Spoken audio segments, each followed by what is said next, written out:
The alarm about AI job losses, he recently introduced a bipartisan bill that would require companies and the federal government to report AI-related job data, including losses to the Labor Department. Joining us right now is Senator Mark Warner. He is a Democrat from Virginia. And Senator, welcome. Thank you for joining us today. I know that this is legislation that you're introducing with Josh Hawley, who is a Republican on this. Where does the concern come from? What are you hoping to get at? Well, the concern is we know AI is going to transform the economy. It's going to eliminate a lot of jobs. It's also going to create some jobs downstream. What we're trying to get at is just some good data. As companies eliminate jobs through AI, they ought to report that. And what I'm particularly concerned about is not so much the elimination, but the fact that entry-level jobs may very quickly disappear. We're already at 9% recent college graduate unemployment. I think that number will go to 25% very shortly. That will have effect not only on those folks getting out of college without a job directly, but their parents who probably finance that education. And one of the things I've been going to the AI community and saying, guys, I will buy it that there'll be new AI jobs created, but it may be a 5-year gap. Help us figure out in the interim, and help pay, by the way, in the interim, for how we do this kind of training for jobs that are AI-centric. And I really want to put it to the AI guys to be part of this. So, I mean, I can't disagree with him. I think he's right. I think the point where he's saying that we're at 9% youth unemployment straight out of college in the current job market, and he's saying that we can get up to about 25%. I agree. Because you got to think on the entry level jobs that we're talking about. Just think about it like this, right? I remember when I was young, and sure, it might be a little different, but let's say I wanted to start off, let's say I wanted a start off position, entry level position, call centers, right? If you want to work for customer, like let's say if you want to work for Capital One, if you want to work for Chase and you want to, get a job as a customer service agent, AI taking that. Let's say you wanted to, work at Amazon, right? Where warehouse work, extra money, you going through college, you trying to get, started. Amazon cutting jobs, right? Let's say you wanted to become a coder, you want to get into a technology company and you wanted to go to San Francisco, Silicon Valley in California, and you want to do X, Y, and Z. Well, they don't need as many coders. They don't need that many computer engineers. They don't need the amount of young adults that are doing some of these, that's learning some of these things, because artificial intelligence can do it, more efficiently, faster, ultimately better than you, and they don't have to pay you. They don't have to worry about your issues. They don't have to pay for your 401k. They don't have to give you medical insurance. They don't got to do none of these things. They just get an AI agent or an AI model to be able to do it themselves. So the youth currently at this moment is going to have a hard time. And as we talked about in a previous video that I made about how we need to transition our decision making and our thought process, it need to change, and it got to change ASAP, because our young adults are going to suffer. Because they going to college, they taking out student loans, they gonna get in student loan debt if their parents ain't financing their college. The parents putting out all these hundreds of thousands of dollars to send these kids to school, ain't really getting a whole lot of return on that investment, from the standpoint that their children are coming out of college not being able to get any significant jobs to help, not just, parents don't necessarily need to be asking for their kids for the money back. That's not the point.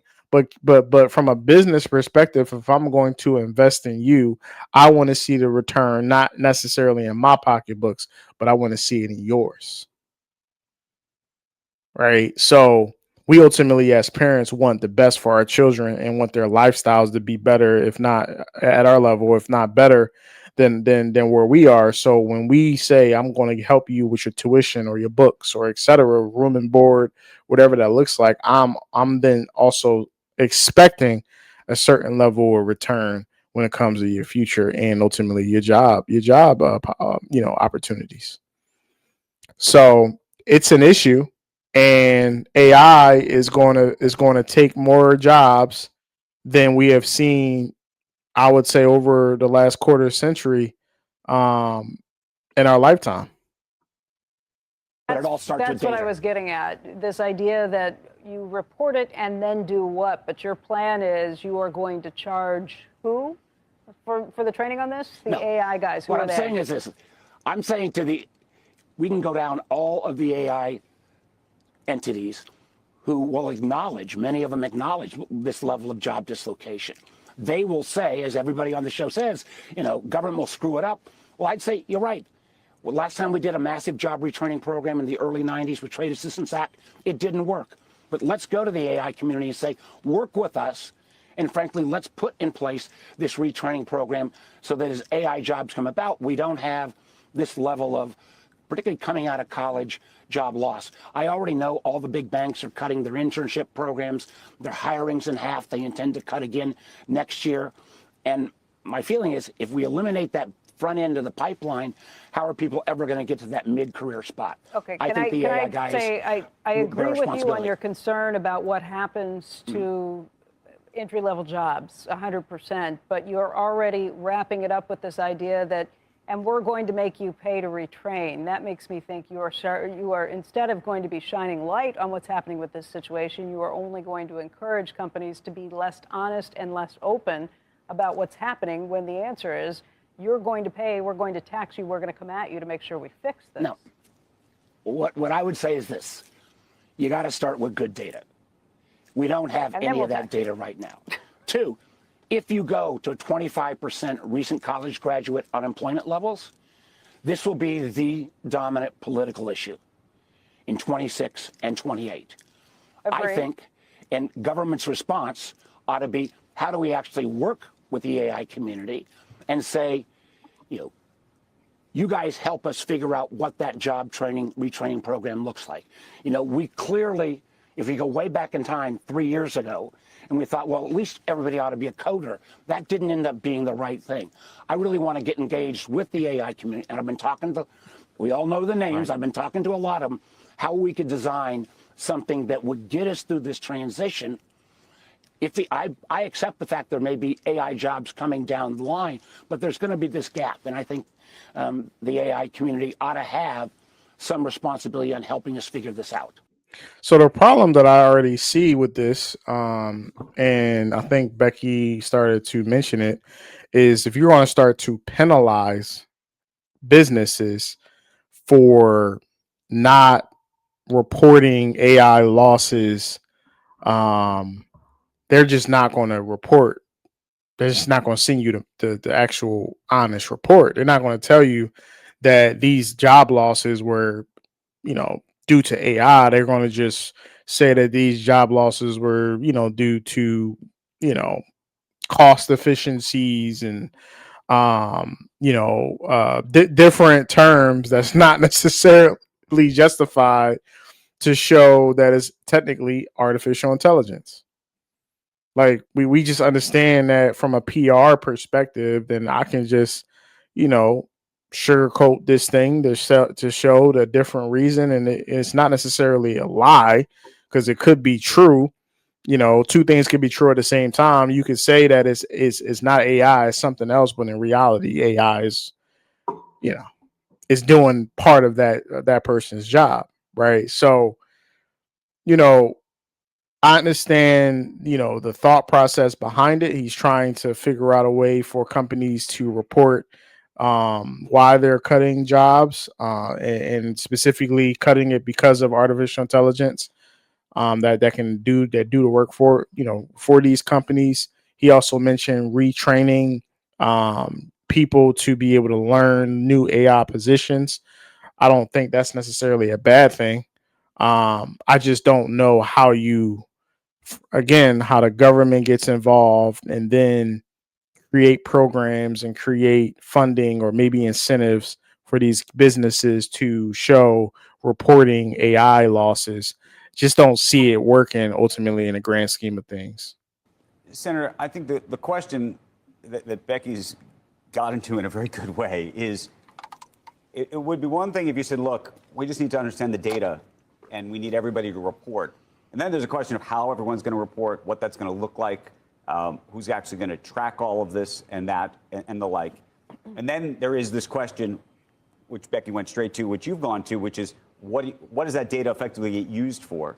If people ultimately think it's being used for attacks, that's going to be a real quandary. And I'm not suggesting it shouldn't be, and there Becky may be responsibility. Becky used the word tax. Becky used the word tax. I didn't. Pay. I said you used the word pay. I said the word. There ought to be a contribution. If you have this much dislocation, and as our tech friends always say, government, you do this, you'll screw it up. Right. Let me grant them that. A contribution or a mandatory contribution, design. which is a tax. Yeah, listen, let's work through the process. But let's also acknowledge you got 25% recent college graduate unemployment with $50,000, $100,000 in debt, and you don't think that's going to drive It's 9%. No, I think it's a huge problem. Trust me, I think it's a huge problem as somebody who just had a college student graduate and who has another one coming this year. Right. I think it's a huge problem, but I think if you actually want to get at it and want to fix it, trying to work with the industry is probably better than trying to whip them into shape by getting them to do some of these things. And I didn't know about the idea of making them pay for this. That was news to me when you just said it. My sense is this. They understand what the economy is going to look like better than most. If you don't think they should make some contribution, if they could help design the program, I think it actually, what I'm talking about is a public-private initiative. And frankly, if we go back historically, and simply say we're going to have this massive job dislocation and we're going to go back to 1990s solutions. And I think most everybody would acknowledge the Trade Assistance Act grants really didn't work. I'm saying at the front end of this transformation, let's actually engage with the community and see if we can create something together. So, Senator, yes, do I let's think talk they about should chip in? Yes. Senator, how should it work? And by the way, in truth, whether the AI community, where a lot of the benefit is ultimately going to go in terms of the profits and the things to them, and maybe they should contribute. The reporting requirement that you're talking about is not just from tech itself, it's from everybody who's engaged in AI. So actually from their incentive perspective, their incentive actually probably is to report this across the board. Would you go after the big banks if they are not, like you mentioned the big banks and said that they are cutting their internship programs. If the big banks and some of the other big companies are doing that, do you think they should also contribute to training? Here's the question. It begs the question around about everything with AI. If there is any contribution, does it come from the entity that uses the AI, the big bank or any large corporate? Does it come from the large language model? Does it come from the people who provide the chips that are the bullets? Those were at the front end of this. But the idea that this kind of transformation, which is going to happen so quickly, it's accelerating at an extraordinary pace. And I'm not an AI doom scroller. I think AI is going to bring a lot of benefit. But through this period of disruption, I do not think we can simply sit back and say business as usual. I think that it's not going to work. It's too many unknowns, too many variables, it's too many things that don't make sense when it comes to trying to get businesses to report AI job losses. Like that don't make sense. What I do think is important is for all of us to understand that this is something that is very, very important to, the future of your youth. And I'm going to say this because I am a father, and, although my children have, 4 or 5 years before, the conversations really begin when it comes to their long-term future, when it comes to college, possibly, or not, ultimately, after they get through high school. But for me as a father, it's like, okay, I got to look at the landscape of this world, of this country, and I have to, implore my children to do something that's going to ultimately benefit them long term. So if it's entrepreneurship, right, it's definitely investing. It's definitely putting them in a position to where they can already be ahead before they turn 18 years old. They will understand economics. They will understand the stock market. They will understand real estate. They will understand entrepreneurship. There will be a significant um, head start, because as a father and as a parent, it's so important for me to do that and to help them understand these things before they get out there in the real world, so that they can ultimately fly away and do the things that they love ultimately in the end. But again, from an educational perspective, we need to tell the truth to our children and tell them like, hey, this degree ain't going to be beneficial for you. You might like it, you might actually love it, but my responsibility to you is not necessarily to tell you what you want to hear, but to actually tell you the truth. And the truth is that that's not going to benefit you. That's not going to pay your bills, and ultimately you're going to be struggling. And we know the median household home prices right now is over 400,000. What do you think is going to be 10 years from now? Right? If we see grocery prices, if we see gas prices, if we see the regular standard of living, inflation and everything going up, we then need to impact our children and tell them like, hey, you probably need something that's going to help you sustain a lifestyle. You probably need to go into certain fields. Hey, college might not necessarily be the best option for you. You might want to go get a trade, go into HVAC, go into plumbing, be an electrician. Understand that you can own your own electrician company. You can own your own HVAC company. Get into molding and be a craftsman. Understand that the world now going to revolve around technology, AI, computing, energy, and math. And ultimately, if you can be a very good person in those fields, you're going to ultimately benefit long term. So as the world change, as the country changes, we need to make those adjustments, and we need to help our young people and our youth understand these things so that they can ultimately benefit in the end.